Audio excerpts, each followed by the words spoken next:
Amén, amén. Gloria a Dios. Hoy vamos a leer una palabrita que está en el libro de Romano, carta de los Romanos de Pablo, en el capítulo 8, versículo número 1 al 7. Vamos a ver lo que dice la palabra del Señor y a ver qué podemos sacar para este tiempo presente, para este tiempo actual, para nuestras vidas. Dice el capítulo 8, versículo número 1 del libro de los Romanos, dice: por consiguiente, no hay ahora condenación para los que están en Cristo Jesús, los que no andan conforme la carne. Oiga, ahí un punto, vuelvo a reiterar: para los que no andan conforme a la carne, sino conforme al Espíritu. Vamos a ir, mientras leemos la palabra, mientras vamos leyendo la palabra, vamos discerniendo la palabra. No vamos a desmenuzar la palabra. Vamos a ir, a medida que vamos leyendo punto, versículo por versículo, vamos a ver el contenido y su significado. ¿Qué dice en el versículo? En el capítulo 8 del verso 1, dice que no hay condenación para los que están en Cristo Jesús. Para los que viven conforme el Espíritu y no conforme a la carne. Bueno, sabemos que el Espíritu se opone a la carne, porque los que viven en la carne están en una enemistad con Dios. ¿Por qué? Porque Dios no habita en el pecado. Más bien el Señor aborrece el pecado. Ama al pecador, pero aborrece el pecado.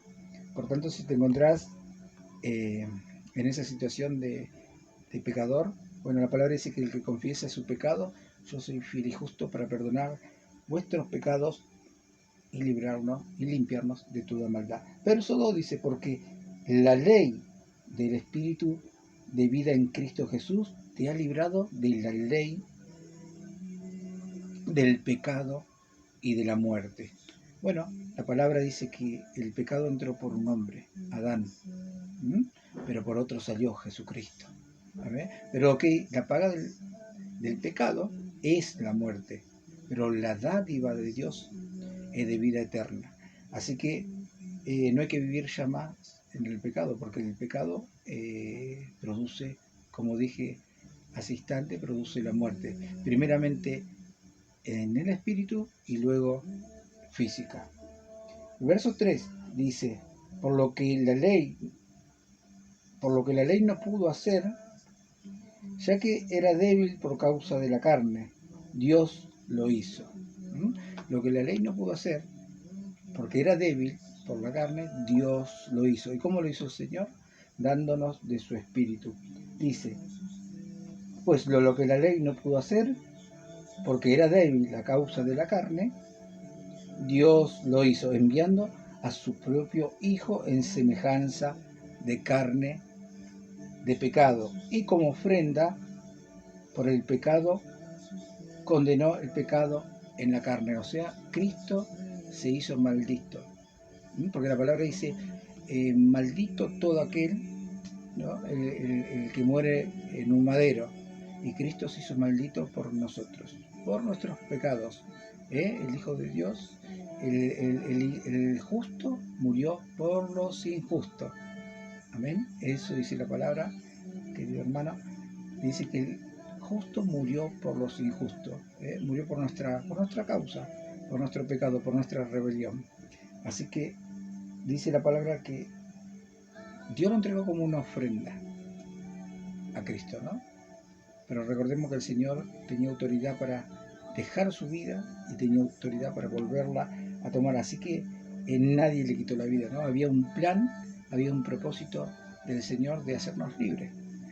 Y no era por mérito nuestro, mérito del hombre, porque dice que nuestras justicias para Dios son como trapos de inmundicia. Así que no era porque nosotros merecíamos la vida eterna, sino que porque así le agradó al Señor, ¿no? Quiso enviar a su Hijo en rescate de muchos. Vamos al verso 4, dice: para que el requisito de la ley se cumpliera en nosotros, que no andábamos conforme a la carne, sino conforme al Espíritu. Esto habla para los que andan en el Espíritu, para no solamente los que creyeron, sino los que andan conforme al Espíritu, porque no basta solamente creer, porque el creyente puede ir a la congregación, a adorar, a alabar a Dios, pero no puede vivir en el Espíritu. Una cosa es el creyente y otra cosa el que vive en el Espíritu, y el que vive en el Espíritu es el discípulo de Jesús, el que anda, bueno, caminando tras sus pisadas, o hace lo que el Maestro le enseñó. Dice el 5, porque los que viven conforme a la carne, oiga bien, los que viven conforme a la carne ponen la mente en las cosas de la carne. Vuelvo a reiterar, dice que los que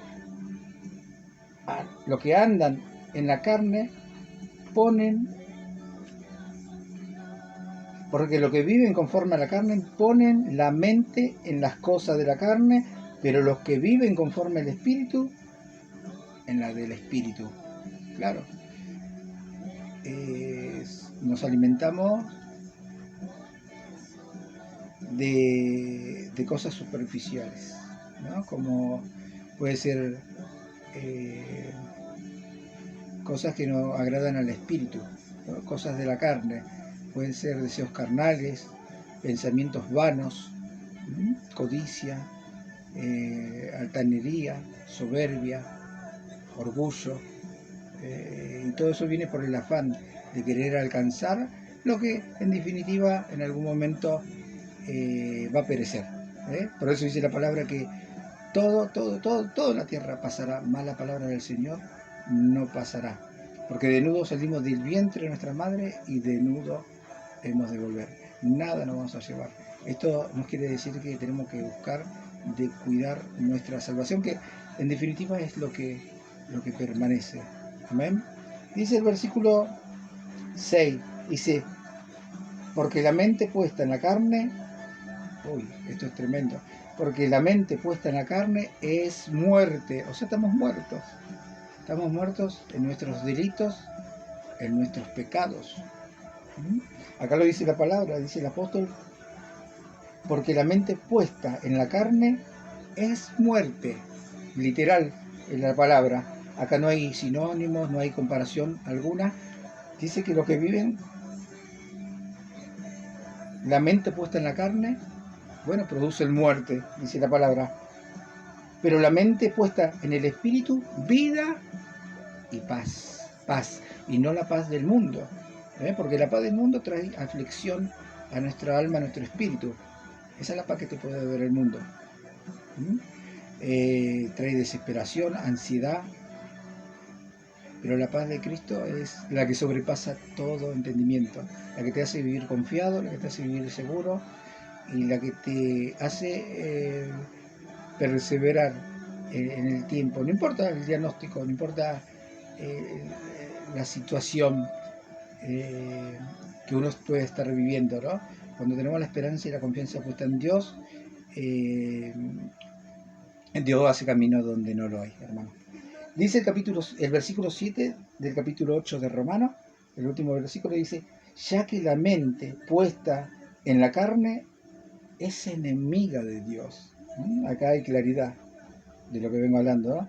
La mente, no es una mente reprobada, una mente torcida, una mente oscura, llena de tinieblas, dice que es enemiga de Dios, lo dice la palabra, dice en el 7, dice ya que la mente puesta en la carne es enemiga de Dios, porque no se sujeta a la ley de Dios, y esto lo asombroso, ¿no?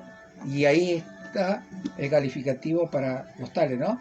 Dice que no, que una mente hinchada, una mente oscura, una mente mundana, es enemiga de Dios, porque no pueden sujetarse a la palabra de Dios, a la ley de Dios.